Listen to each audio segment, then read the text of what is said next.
Hey, good morning, good afternoon, good evening, wherever you may be. It's Scott Luton and the one and only Kim Mortar with you here on Supply Chain. Now, welcome to today's live stream. Kim, how you doing today? Good morning. Doing great. How about you? Wonderful, wonderful. I think you had a great weekend. You were telling us about some of the early fall festivities and getting outside. Mhm. It is a gorgeous time to do that here in our neck of the woods this time of year, huh? It is. It's beautiful. The temperature is just perfect during the day, chilly at night. Got to enjoy it before winter comes.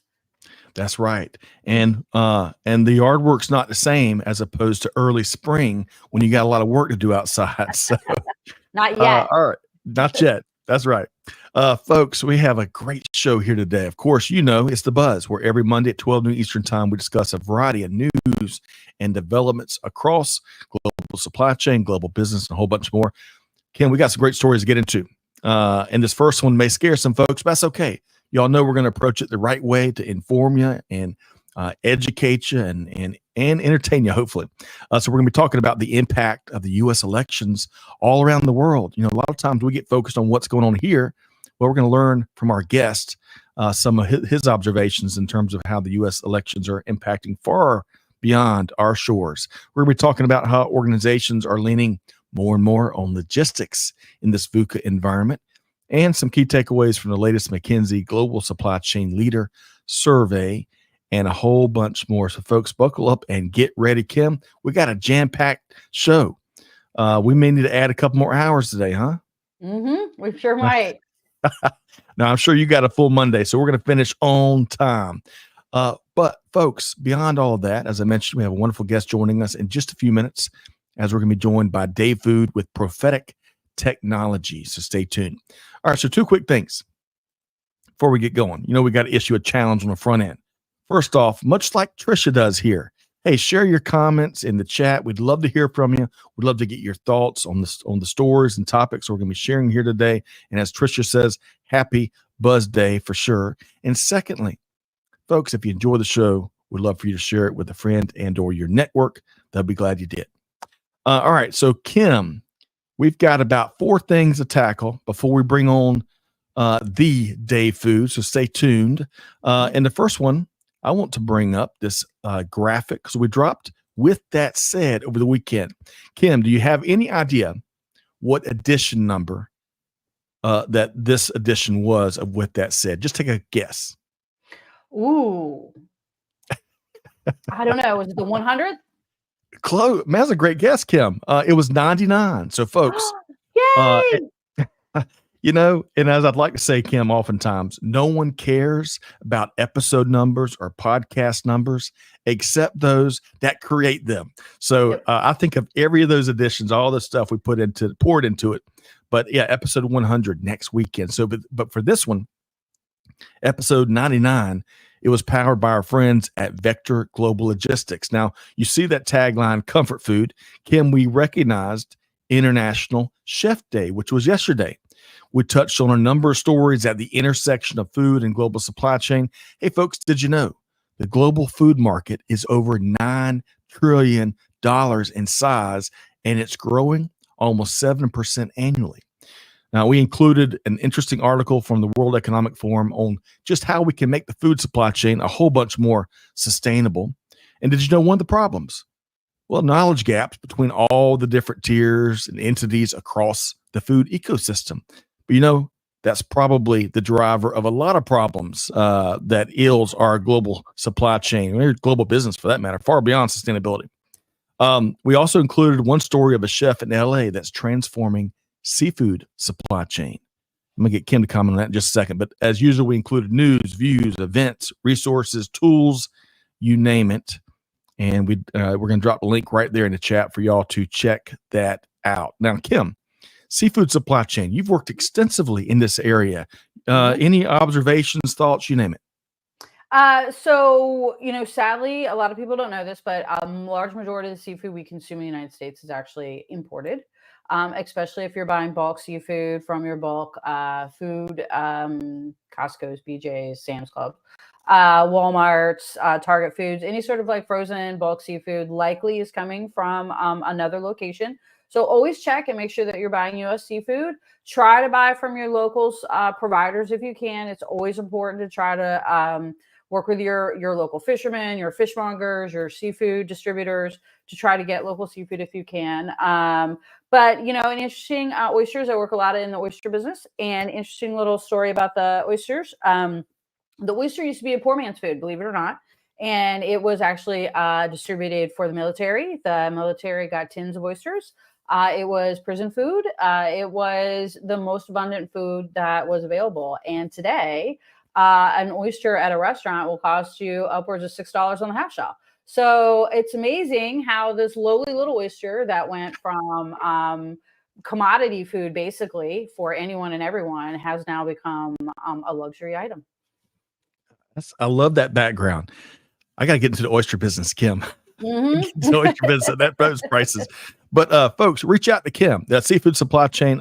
We hope to have a player in that industry join Kim on a future episode, so stay tuned for that. But if that interests you, reach out to Kim. She's got a lot more stories.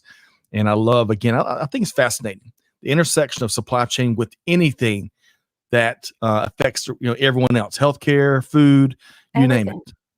Everything. That's right. All right. So folks, we dropped the link to With That Said right there, jam-packed. It's almost weekly newsletter. We give ourselves a little wiggle room, but check it out. Let us know what you think. T-Squared's with us. Bring on that good nourishment. I love that emphasis on that southern twang there. Great to see you, T-Squared, who holds down the fort for us on YouTube. And this is my Aunt Pam. Now, the interesting topic that she's alluding to, I bet, is the U.S. election topic. So Aunt Pam, get ready. Let us know what you think when we jump into that. All right. Good stuff. I just saw my Aunt Pam in a play a few months back as she celebrated a big birthday. She is a highly well-respected actress and has had an incredible career in that regard. So great to see you here, Aunt Pam. Okay.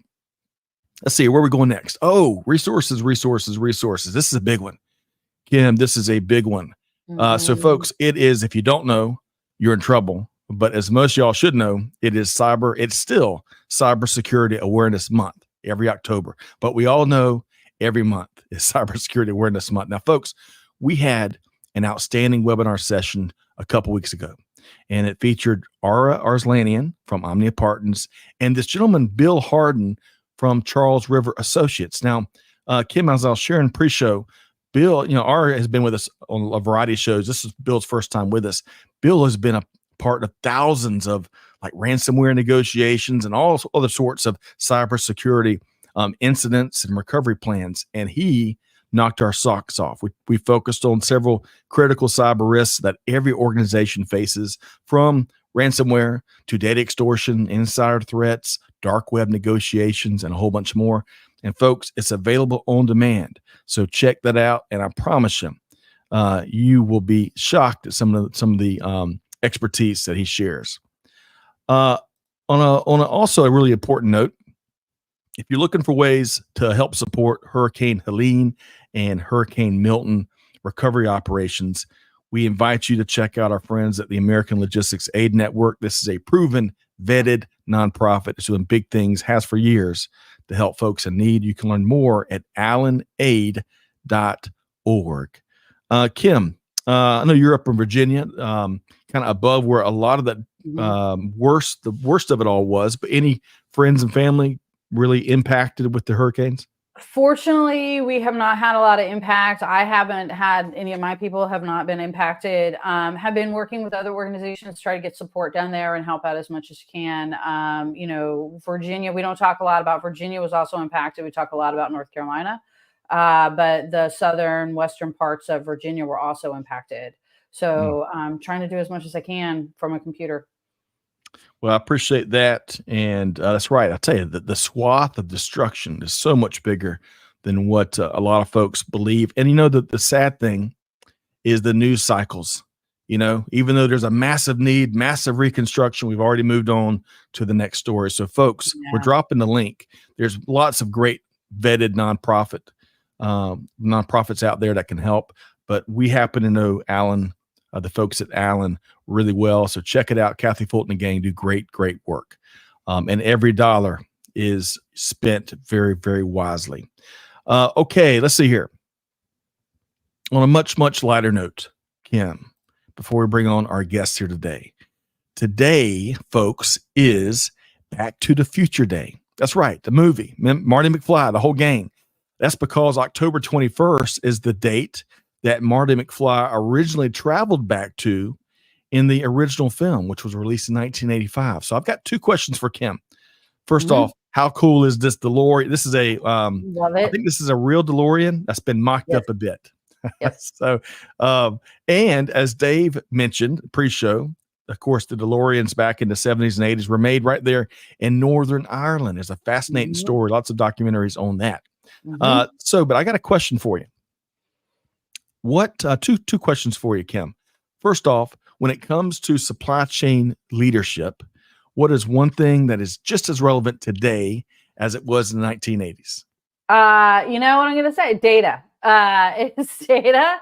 So back in the day, because I've been in this industry a while, we used to not be able to get data, right? So it was very hard. To get even like ETAs of ships was a job, right? Because somebody had to call every day to make sure where the ship was, what your ETA, blah, blah, blah. So data has always been key in supply chain, as it is in a lot of things.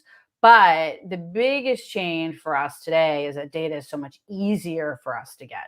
And we have so much more access to real-time data. We were running data, supply chains on data back then. We're running supply chains on data now. Love it. Excellent call out. I would add communication, right? Kind of similarly. But interesting about communication, despite how it's the world is closer, the galaxy is closer, but I think it's more challenging to communicate now than it was then because of how fractured we get all the various aspects of the message. So data and communication. We'll see what Dave says when he joins. One more quick shout out, Kim, before I ask you the fun question. Hey, Mom, Leah Luton is tuned in. It's friends and family edition of The Buzz, tuned in from Aiken, South Carolina. Great to see you. And folks, I'm going to pose this question to all of y'all, and I'm posing it to Kim first. Kim, when you think about the cool 80s, that was I am definitely a child of the 80s. And I think about all the different devices. Look at this. Look at those old TVs, the rotary phone. In Aiken, when we wanted to find out the exact time, we had to call it in on the phone. Time. That's right. Do you remember that? Call time. It's so strange, isn't it? So VHS tapes, all the cassette tapes, the boom boxes, you name it. What is one thing out of all of that, Kim, that you miss about the 80s? Well, the one thing I miss the most about 80s was not in that picture, but I will say it. I miss frizzy hair. I miss that if you had frizzy hair, you were it, and the frizzier the better. And now, we can't do that anymore. So that was my biggest miss from the 80s. But I think the other thing I do miss sitting there at my boombox with the play and record button, waiting for that song to come on. That's right. The DJ was just running his mouth, and you're like, "Come on, you better not cut off the beginning." Oh, Casey Kasem. That anxiety, I miss that. Yes, that's right. Because the tape was $20 in the store, which is a lot more money back then. That's a great call out. Yep. I'm gonna add. Of course, I somewhat miss parachute pants, members only jackets and stuff like that, trapper keepers, all that stuff. But on a more serious note, and especially as a father of 3 now, I miss being able to, once folks left school or left the office, that weekend was yours. There's no way for folks to reach you via social or cell phone or whatever. And that is long gone.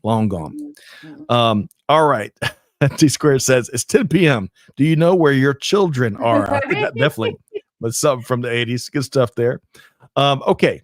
So Kim, we got a lot of really good stuff to get into here today. I look forward to hearing your perspective and your expertise, but I also am looking forward to hearing from our special guest. I want to welcome in Dave Food, Strategy Director with Prophetic Technology.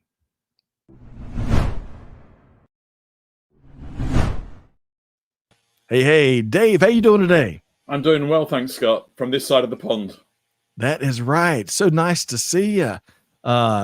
Kim and Dave enjoyed the pre-show conversation as we were making a few notes, comparing a few notes. We got a great show here today. But Dave, we're going to start maybe on the easiest of questions. I was just asking Kim and everyone else here, what do you miss about the 80s? What's one thing that you miss about the 80s, Dave? I think the fact that we all watched the same TV program the night before. So you go into work or school or college and you'd have a conversation about who watched what last night. None of that happens anymore. No. Who shot JR, right? Who shot JR?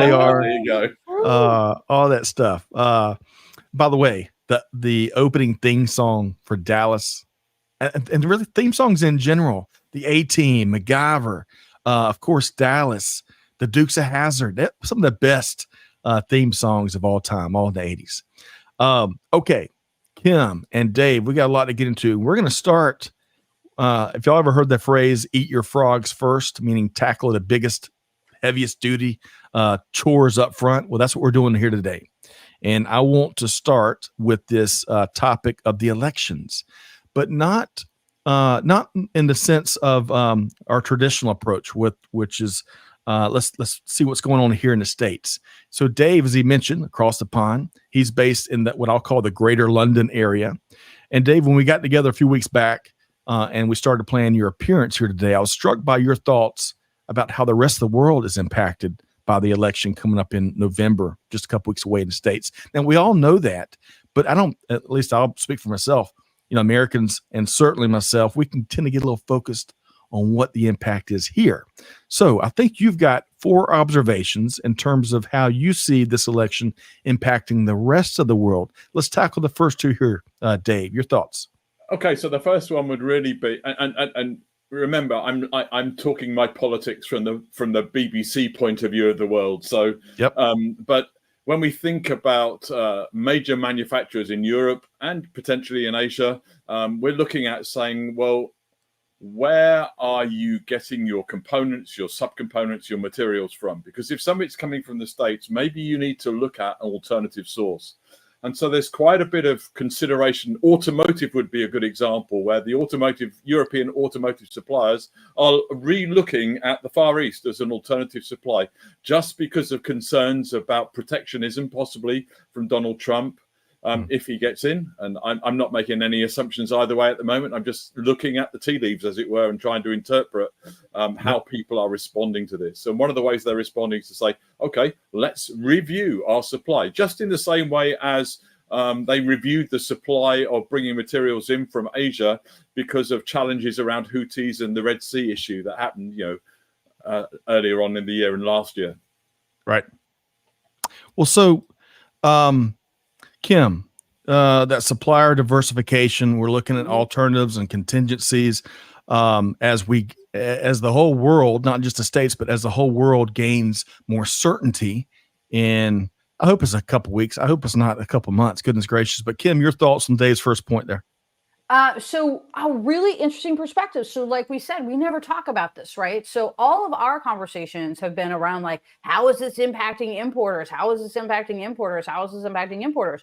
And how will it drive up the cost of goods in the United States? But here's the thing about trade, and I don't think any politician really understands it, regardless of what color they are. Trade is that there are 2 people in trade, and you have something I want, and you have something I want, and we trade it. When you make this thing more expensive, I maybe don't want it anymore. So as we're talking about now, our exporters are losing business, are at the risk of losing business in the United States. It doesn't just impact the importers. The United States exports a lot of food ourselves. Grain, pork are some of our biggest exports.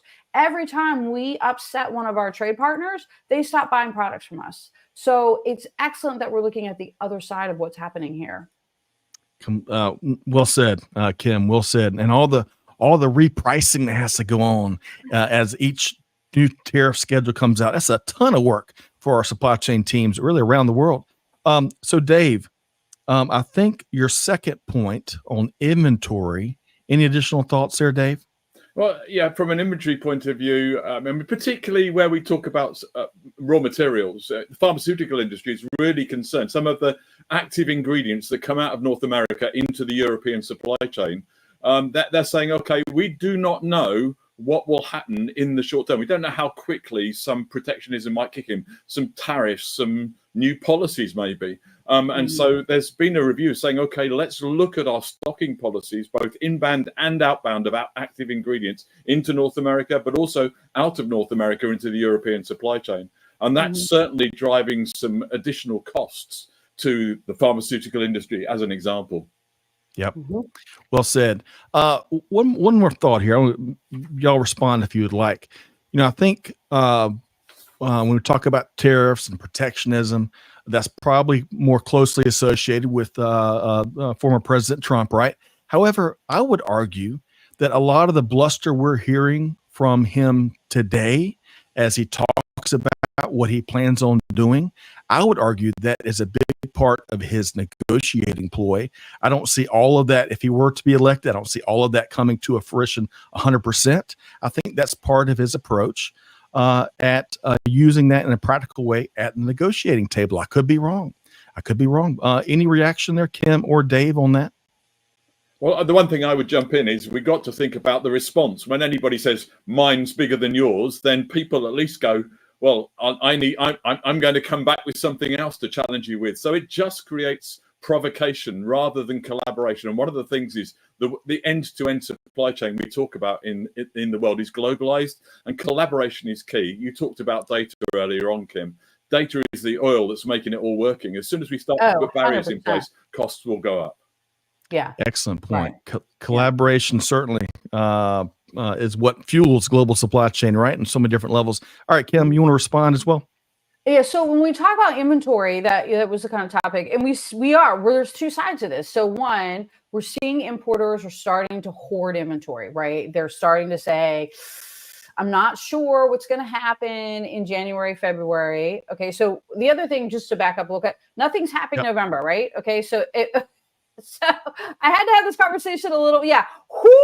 We got a couple months. Okay. So we're gonna be able to prepare. It does not go into effect in November. So we've got maybe until February. So, but so people are starting to hoard inventory. Let's get it in before this happens. And a lot of times we focus on just consumer inventory, right? But raw materials, like Dave said. So aluminum, steel, things that we need, parts, fasteners, things that we need here to manufacture here that we don't produce ourselves. So again, we're starting to see the impacts. And when we start hoarding inventory, we drive up freight rates needlessly, right? Excellent. Warehousing cost goes up, transportation cost goes up. Now we have inventory, and it's a trickle effect. It goes all the way down, right? So yes. Two big, you made me think, Kim, two R's. Number one, the extensive ripple effect, directly, indirectly. Sometimes you don't even realize it because of the nuances and complexity of global supply chains and global business. You don't realize what the butterfly effect is until several months later. And then you got to come up with a plan to get around it. And then secondly is reciprocity. And you and Dave may both have touched on this, but I was reading, no matter what candidate gets in, right? Both have been talking about new trade policies. And Dave, I know you're going to talk about policies in a minute, but other countries will definitely reciprocate. China already is. I was reading the other day, is studying automotive tariffs. Because a lot of American and other companies love to sell automobiles in that massive Chinese market. Well, there will definitely be some reciprocal actions based on what happens here. All right. So, Dave, we were talking about diversification of suppliers and inventory on your first two observations. Let's talk about logistics and policy on your next two. Yeah, so from a logistical point of view, there's been a lot of challenges around ports over the last 6-9 months, but just the whole logistics of cost of transportation, moving more towards an e-supply chain and more electronic vehicles. One of the concerns here is just to say, okay, we want to move stuff less. And when we look at the policies that are different here, you see, Kamala Harris, from that point of view, having elements that are much more collaborative and driving maybe a better approach towards sustainability. And so this is not just logistics as in the physical transportation piece, East Coast, West Coast, but also thinking about port capability. You think about challenges around the Panama Canal. That certainly influenced, how material gets into North America and gets out. And the trade balance is something I can't ignore. I'll tie this into the kind of policy point of view. As we're seeing India come up as a powerhouse from a manufacturing point of view, the trade balance is changing, and so there are empty vehicles and empty containers traveling back to China because there's not so much leaving China as used to be. And so there's some real balance and trade issues that will be impacted by policy, and some of those policies will be driven by things. I haven't talked about sustainability. I'm parking that because I assume that's the same, whichever, whether we're red or blue here. But the policy that I would really like to encourage and think about is just saying, okay, where is the center of the world? We're not talking baseball here. This is not World Series baseball. There's a global trade going on here. How can we look after our planet with some better policies that means countries collaborate together rather than become isolationist? Excellent point, Dave.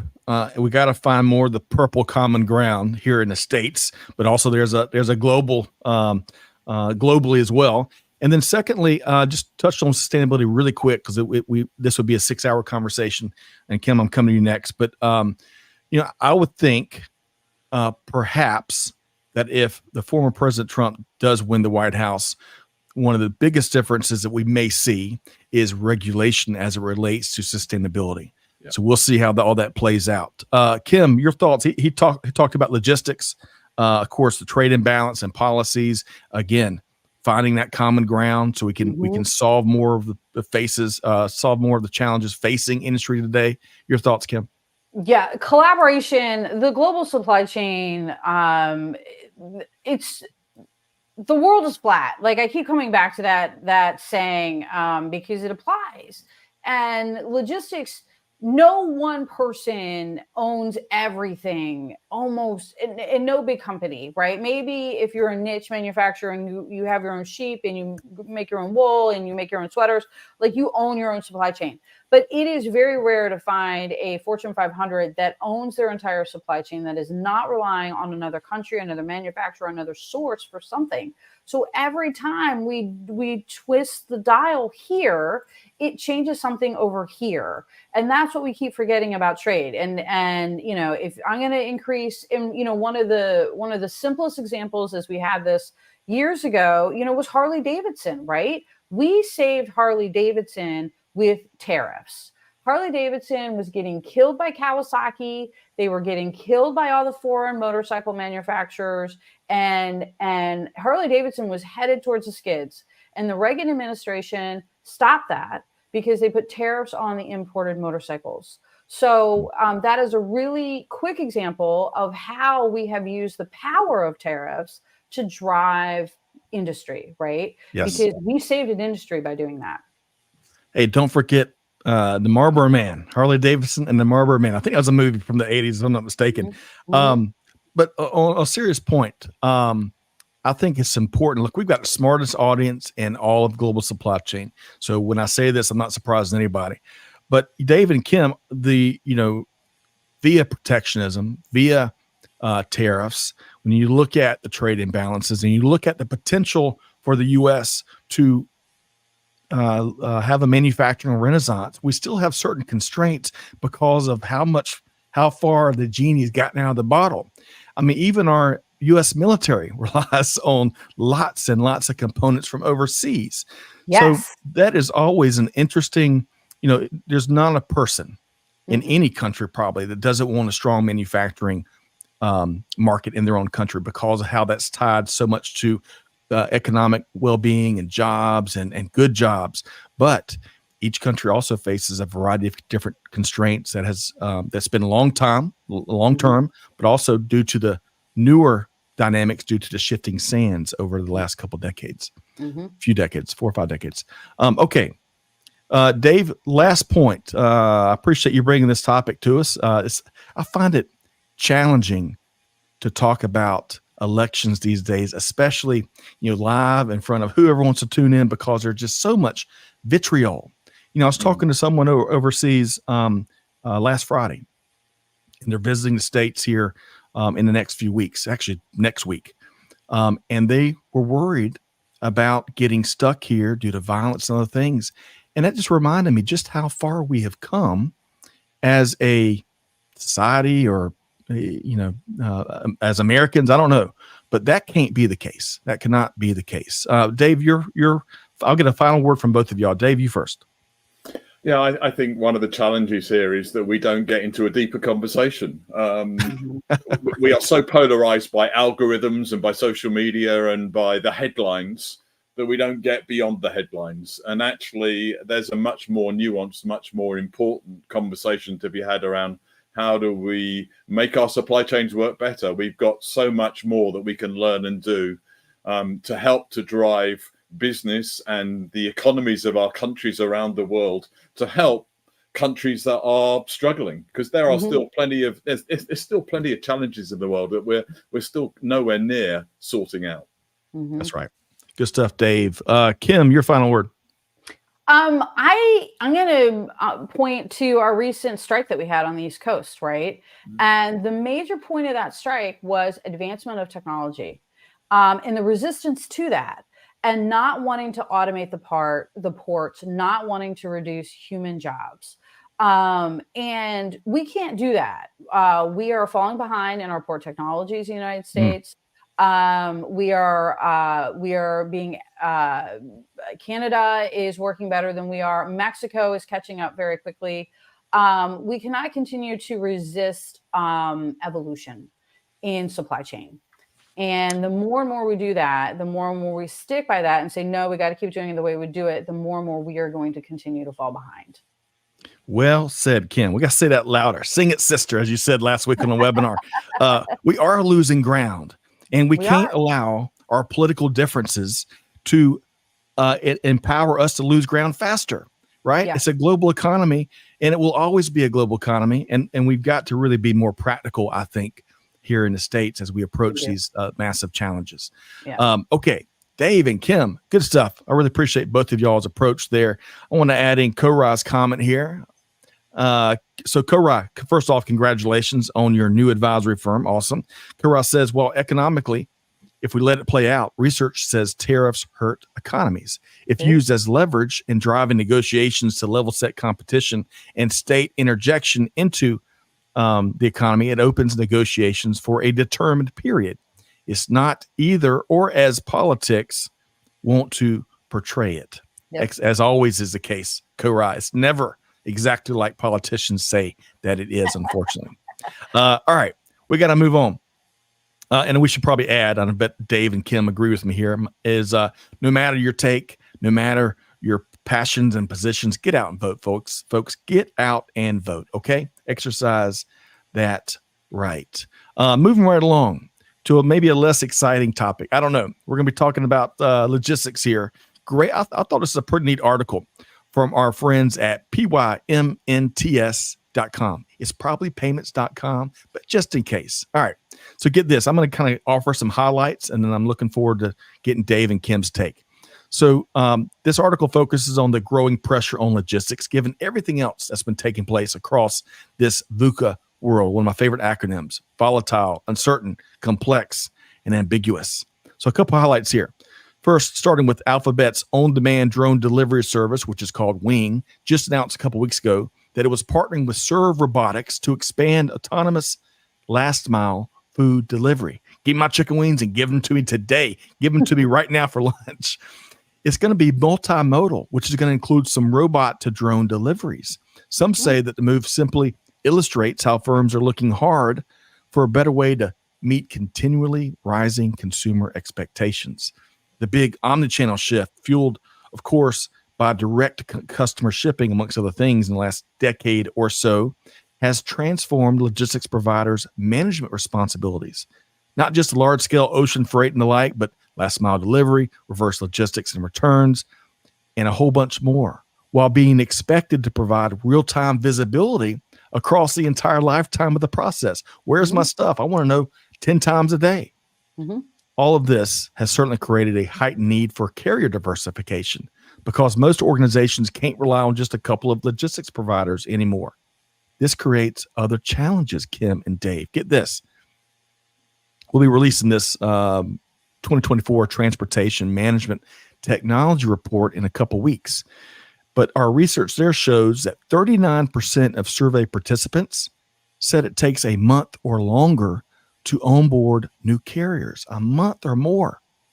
So get ready, folks. Again, we're going to drop this in a couple weeks. You're going to find some other perhaps surprising nuggets of information as we partner with RateLinks on this market research initiative. One last thought, and I'm going to get Kim and Dave to weigh in here. This surprised no one. It's not overnight breaking news, but big players like Walmart and Maersk, which the article points to, are investing big time into various technology integration initiatives to be able to fight more effectively for a market share, amongst other things. So, Kim, when I was reading this article, I thought it was right up your alley. Organizations turn to you for e-commerce, supply chain, leadership, all that and more. Kim, what'd you think here? So what I say today is the last mile is now an origin problem. And because it is, we have to start thinking about last mile delivery when we are picking up stuff at origin now from the manufacturer, whether that be China, Europe, Southeast Asia, wherever that is. And we have dramatically changed supply chain. E-commerce has permanently changed supply chain. It is the biggest innovation since containerization. And it has completely blown apart how we think about everything in supply chain. So we talk about a lot of the keys to being successful in that e-commerce supply chain. We touched on them today with Dave, diversification, manage your inventory, data. But the whole world is completely different. And the last mile experience continues to evolve daily. It's fascinating. There's so many. I love your comparison to e-commerce to containerization. Malcolm McLean somewhere is smiling down at us. What's the next containerization? That'll be interesting. The tipping point. Yeah, I mean, it was the tipping point for trade. Yeah, that's right. Yep. All right. So Dave, thanks for that, Kim. Dave, your thoughts on this great read from our friends at PYMNTS. Yeah, I think one of the big issues is interoperability. I know it's a long word, but just the fact that we're still sourcing elements from far away, and that it's delivered in full containers and then break bulk, but it's the same product all the way through. But here's the thing: the systems that are moving it, whether it be drones, whether it be automated AI, and decisions that are being made, the connectivity between these systems is still one of the biggest challenges. Yes. Dave, that is an excellent. It's funny. Me and Ken both said hallelujah at the same time because interoperability, it is a tough word to say, but it's only going to get more critical, especially just from getting stuff done perspective. It's tough. But then you think of the bad actors that look at those connection points, and that's their entryway to doing lots of damage and getting paid, unfortunately. All right, Kim, I know we'll give you a quick comment here because you said yes at the same time I did. Your thoughts there on Dave's comments? I agree with what he's saying and how things are evolving. I think the biggest thing that I was reacting to was that, Walmart and Maersk are jumping into this space. They are directly trying to take on Amazon. I think that we're going to see Amazon ships here soon. I don't know exactly when, but everybody is trying to get into this omni-channel space and control as much of it as they can from end to end. Yep. Good stuff there. And folks, don't take our word for it. We're dropping a link to the article right here in the chat, and we welcome your comments throughout today's very live session. Speaking of Amazon boats, politics aside, folks, but SpaceX and that launching pad catching that rocket. Did y'all see the footage of that? I did. What an age we live in. It is amazing. Yeah. Okay. Let's see. Hey, Greg, great to have you back. It's been a long time, my friend. Speaking of Harley Davidson, Greg is in Milwaukee, I think still. Greg says, with regards to the port strike workers, just show everyone has to be mobile to change and be ready for change. Excellent point. Yeah. And yes, Milwaukee, Wisconsin, home still, I think, to Harley Davidson. Good stuff there. All right, so we're going to move right along, and we're going to talk. I like this headline. So we're going to be talking about the McKinsey the latest McKinsey Global Supply Chain Leader Survey. Now, check out the article here. Supply chains still vulnerable. Hey, water's still wet, snow is still cold, and you still can't run with scissors either. All that stuff, right? And Christmas is coming. Christmas is coming. That's right. All the holidays. All right. So, folks, I'm going to unpack a few key takeaways and get Dave and Kim to respond and react. So 88 leaders completed this in-depth survey back between April and June 2024. And a little sidebar, if you have forgotten how tough it is to get folks to fill out surveys, that's a feat to get 88 C-suite leaders to fill out. More than a couple questions. So get this. Almost half the respondents were in consumer, retail, or life sciences. That's almost 50%. And a couple of key findings that I thought were interesting, unsurprising in many cases, surprising in others. So 60% of respondents said they had comprehensive visibility of their tier one suppliers. For the second year in a row, that figure jumped by 10% versus the previous year. However, that gain has arguably come at the cost of losing visibility into the deeper tiers, which decreased for several years now in a row. Still, that 60% seems a bit low. But anyway, less companies are relying on carrying tons of inventory to overcome disruptions. Only 34% are still doing that. That's down from 59% in 2023, which was still lingering around because of the pandemic, just in case approach that many companies took. Investment in supply chain digitization, I can never say that word, is starting to level off after big time growth between 2020 and 2023. And that's largely the case also with dual sourcing, regionalization, nearshoring, which might surprise some folks, and other what some folks may call supply chain resilience plays. Two big concerns emerged. One won't surprise you. The second one may surprise you. One is talent. 90% of those polled showed big, especially technological talent concerns about their ability to, based on the workforce they have, their ability to meet digitization needs. And then the second one, only 30% of respondents said their leadership boards have a deep understanding of supply chain risks. Now that surprised me a bit, especially what we've been through in the last 5 years. But Dave, enough about my thoughts here. What were your thoughts based on the findings of this McKinsey survey? Well, I'll start with that second point first. Executives understanding supply chain risk. I'd even shorten that question and say executives understanding supply chain, because there's plenty who are just doing their role and getting on and say, well, that's the supply chain's job. But a couple of points I would make is I think, firstly, that risk is something that changes over time. And you typically have contingency plans in place to protect against it. And those contingency plans should work at some point in time, whether it's insurance, whether it's a 0 hours contract, whether it's safety stock. Those things should work and be being used. And then the other element that I would then also talk about is just how do you model risk? How do we talk about risk? It's a big challenge. I think we need to increase our vocabulary, both internally within the business, but also extended within the supply chain to talk about uncertainty and how we plan to manage it. I love that. Those conversations got to change, and we got to bring more voices into them to first understand, right, before we start figuring out what to do about it. Excellent stuff there, Dave. Kim, your thoughts? So this is one of my soapboxes, executive leadership and supply chain, because there is not enough. Even like the CSO sometimes doesn't even want to be in a supply chain meeting. Our COO, right? They're like, somebody else will deal with supply chain. And I am also seeing it. I work in the supply chain space. I advise in the supply chain space. I keynote on the supply chain space. And I am already seeing it. Like I started seeing it last year. The executives starting to lean back. Oh, supply chain's fine. Everything's flowing. We're good. We don't need to worry. Well, 3-4 months ago, when we started to see the freight rate hikes again, started to see roll bookings again, all of a sudden, the supply chain leaders are back, or the executive suite's back going, hey, what's going on with supply chain? Supply chain is an ongoing problem. It's an ongoing challenge. It just doesn't happen during the holidays. It just doesn't happen during a pandemic. This seems to be the only time we ever really pay attention to it.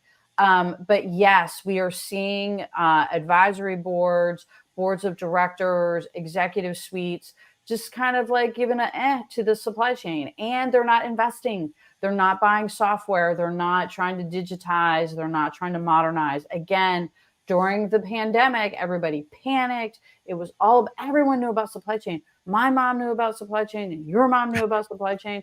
People were talking about supply chain in the grocery store.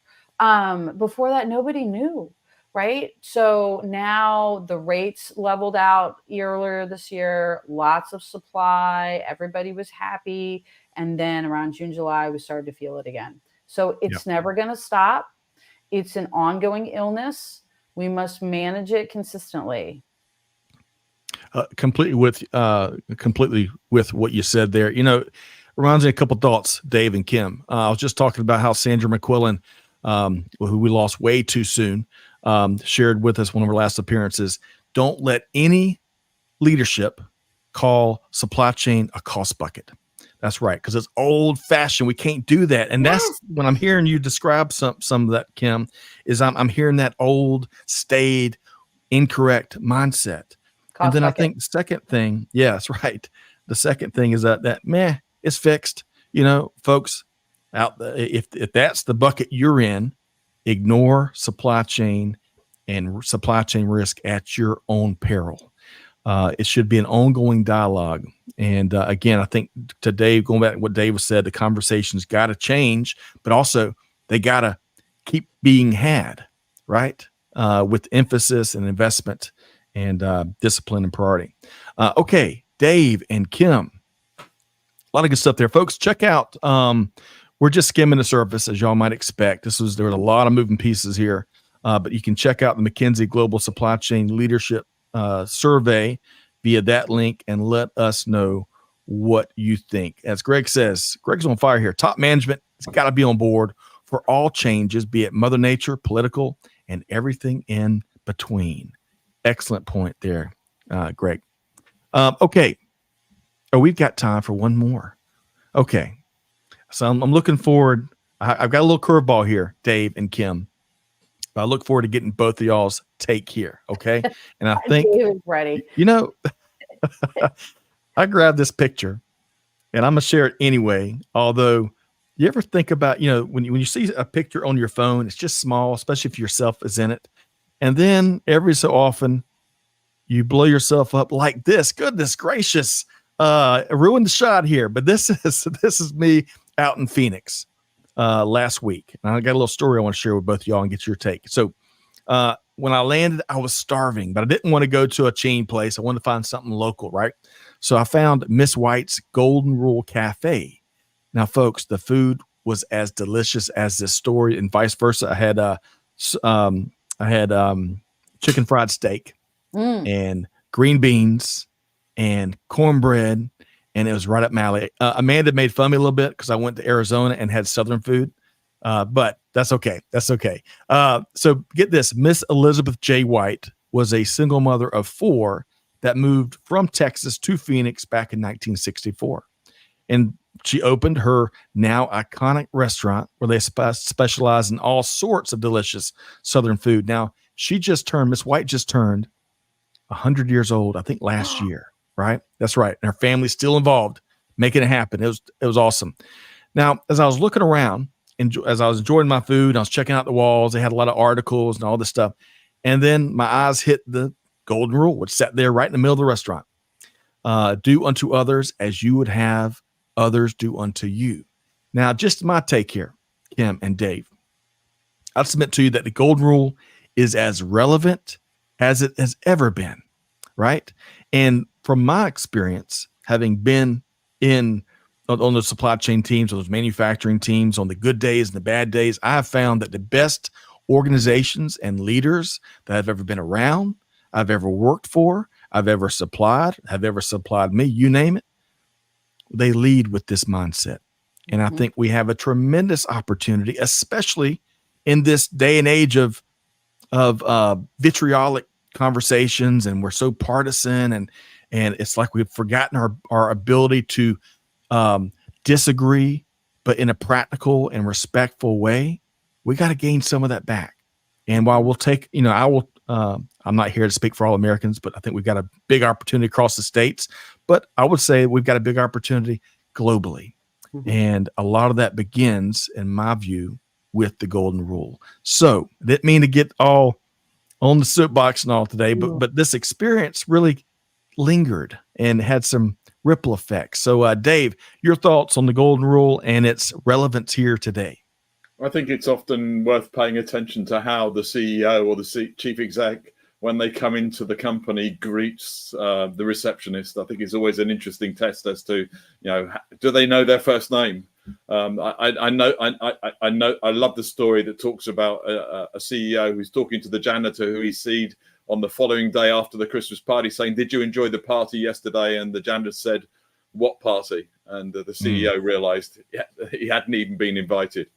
He changed everything after that. But I just think it's not just about the way you treat people. It's also structurally the way you relate to one another, what you talk about, giving time to people. I think those are some of the real drivers that we need to pay attention to. We're often far too busy to have the conversations that matter. Excellent point, Dave. And I would also argue along those lines, modern technology, going back, Ken, we're talking about communication, how it's changed so much since the 80s. We've been trained to respond right away. And that's usually, especially in a problematic scenario or a challenging scenario, that's probably one of the worst things you could do, right? Instead of calling time out and thinking through your response. But Kim, the golden rule, your thoughts, especially as it relates to leadership out there? Big supporter of the golden rule. I use it a lot. And I think in leadership, where we see this showing up is, leaders have a tendency to forget about what's going on outside of their meetings and their executive function. A good friend of mine on LinkedIn recently made a post about this, Torsten Rung, and he talked about walking the floor. And as a leader, getting out and walking the floor, that whether or not that be your engineering floor, your shop floor, your warehouse floor, whatever it is, but staying connected to the thing that we manage. And what happens as leaders is we get disconnected from the thing that we manage, right? The thing that we're involved with, the thing that we're responsible for, because we get so focused on strategic vision and executive function and all this over here. We get disconnected from the person who's doing the work. And that is where the magic happens, right? Is where the work is done. And so that as leaders, and the do unto me as I want done, or do unto you as you want done unto me, is part of that, right? Do I want to be ignored on the shop floor? If I have great ideas to make a business better, do I have a venue to tell people about that? Provide that, because these are the guys who are doing it every single day. That's you, right, as a leader, are sitting in meetings, sipping coffees, going to lunches and happy hours. So you need to walk the floor. Okay. Yes. 1,000%. That is a golden connection that leaders have with the folks on the floor, where they're creating the value in any organization. And it's one that we can never, ever take for granted. And by not getting out there, like you're suggesting, I would suggest that we're taking it for granted. If we don't go out and have the conversations and find out what's going on, not just at work, but in their life. Yes. Right? There's a book that I could recommend in this space. I don't know whether you guys Please. read it, by Stephen B. Semple out of SoCal, Contrarian's Guide to Leadership. It's a fantastic book. Challenges a lot of thinking in this space.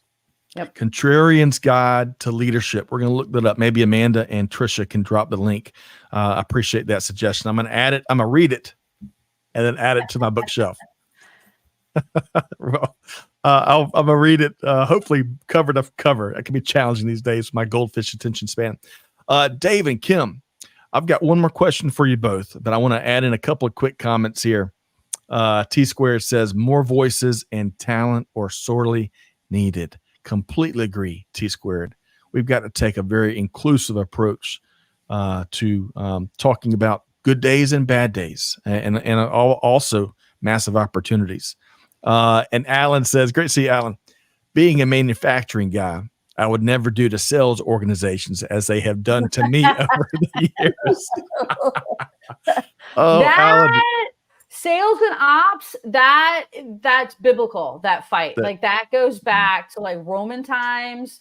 There is like that will never be resolved ever. No, it's like the Coyote and the Roadrunner, right? Yes. Wile E. Coyote and the Roadrunner. Yep. And ask and you shall receive. Hey, Dave, we got the Contrarian's Guide to Leadership link right there. Y'all can check it out. It's got Dave's recommendation, and that's high praise. So y'all check that out. Okay, one last question as we wrap here.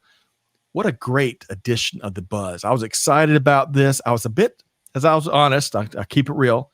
Any election and political talk, that's one of the few things that gets me nervous and hurry because of just how much heat that and unfortunately that brings into rooms and conversations when folks have those chats. But I really appreciate Dave and Kim, y'all's approach, as I knew you would. And what a great addition to The Buzz. So I want to ask you both. So y'all both continue to move mountains out in industry. I really enjoyed the perspective, the blogs, the keynotes, the events, the consulting work you're all doing, the advisory work, what have you. And I want to make sure folks can plug into y'all's ecosystem.